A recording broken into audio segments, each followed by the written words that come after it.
Hi, once again with our chit chat. I'm here with Mrs. Bolton, Mercy Bolton.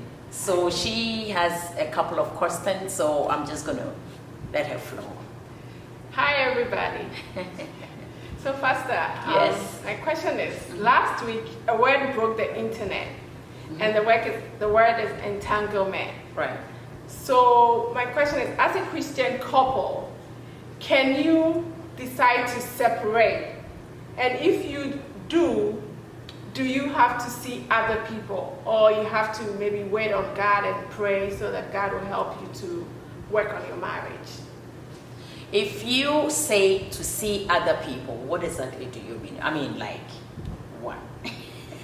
So what brought about entanglement was one couple went into a sexual relationship with another man who is not the husband. All right. So, and I'm glad you asked this question, because you said if you're Christian lady, right? Yes. Okay. So you ask yourself the question, when you're married, you're doing a service unto the Lord, then to your husband.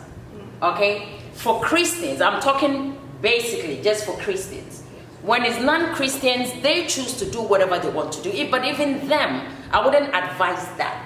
Okay? So if it's not an abusive relationship whereby it's at gunpoint where the man wants to kill you, I don't believe in separation. Okay? But where it's an abusive relationship, then you separate them for a while just to, talk things over. But if it's not that, I really do not suggest that you have to separate just because you're not getting along. Then if you separate, you're making the situation rather worse. Yeah. You need to stay in it. Pray together as a couple and make things work, because every relationship is workable. Trust me.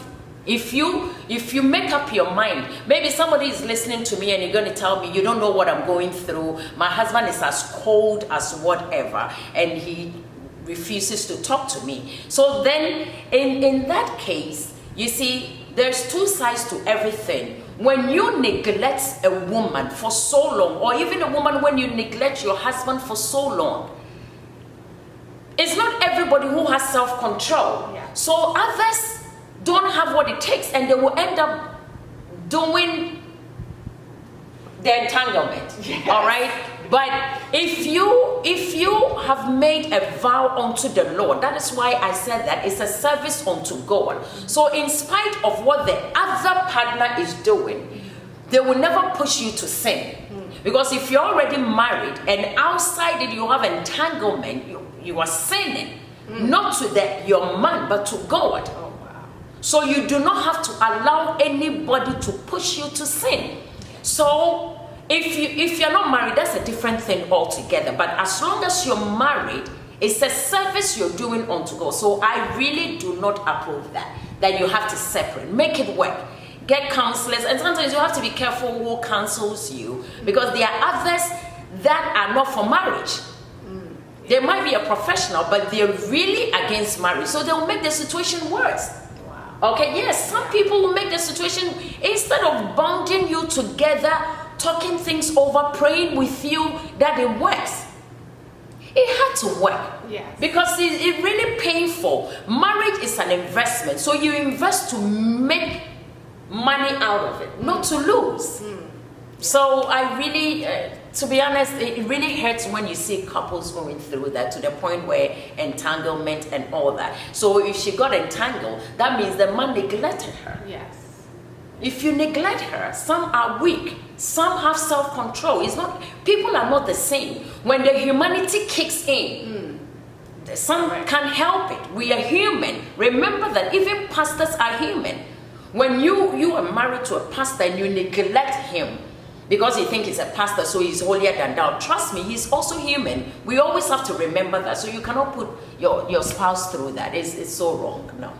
Okay, thank you. You're welcome. You're so welcome. So it leads to my second question. Yes. So the woman's reason for the entanglement was that she said she has not felt good in a long time. Right.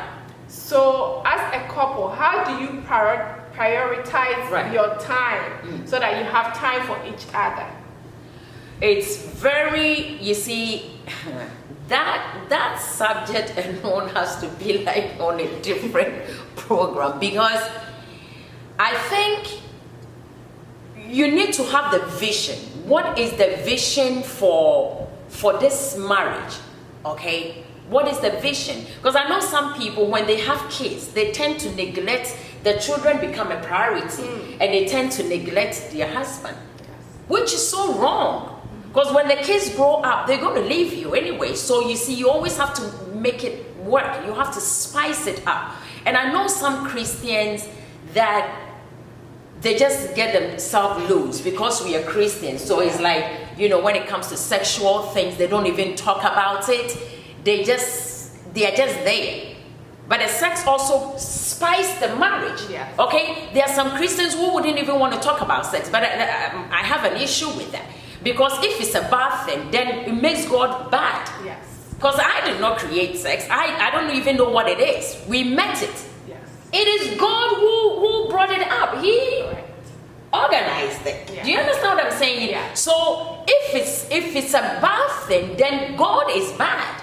So it's not a bad thing. Depends on which angle you take it from. Correct. Okay, if you're married, you have to enjoy to the fullness. It's a good thing. So you have to enjoy it. You need to make your spouse happy. You really have to, you know, and it's all part of it. You need to spice it up, different ways to make it work. Don't just neglect your husband, because seriously, that is sinning against God also. Oh, wow. It's more or less like you have kids and you decide, oh, you know what, because I have kids, I have my husband is here, I neglect God. It's the same way. Yeah, you do. Yes. Because God says that the wife, you see, both of you are one. So God would applaud you when you do all the services at home and then turn to Him. Unlike some people, it's like you neglect your home and everything is about the church. Okay? Oh, wow. But you see, we need to be careful how we approach things, because maybe you're doing it right, your motive is right. I love God. God understands that, but then you're all the same. He put the man as the head. Okay, so He wants you to do that service to both of you. That is also showing love. If you do that, you love God. Oh, wow. Great. When you do that, you also love God. So we really have to know how to balance things. Yeah, we have to know how to do that. Yes. Okay.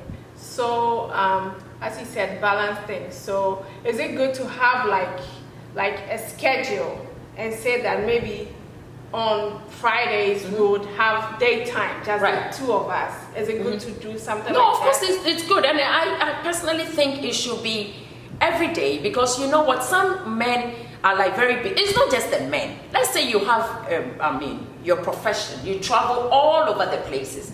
So how do you make it work? It's the bond between you. You have to make it work. You have to consciously make time for each other. It's a work. It's a sacrifice. You have to do that. You need to place value on your relationship.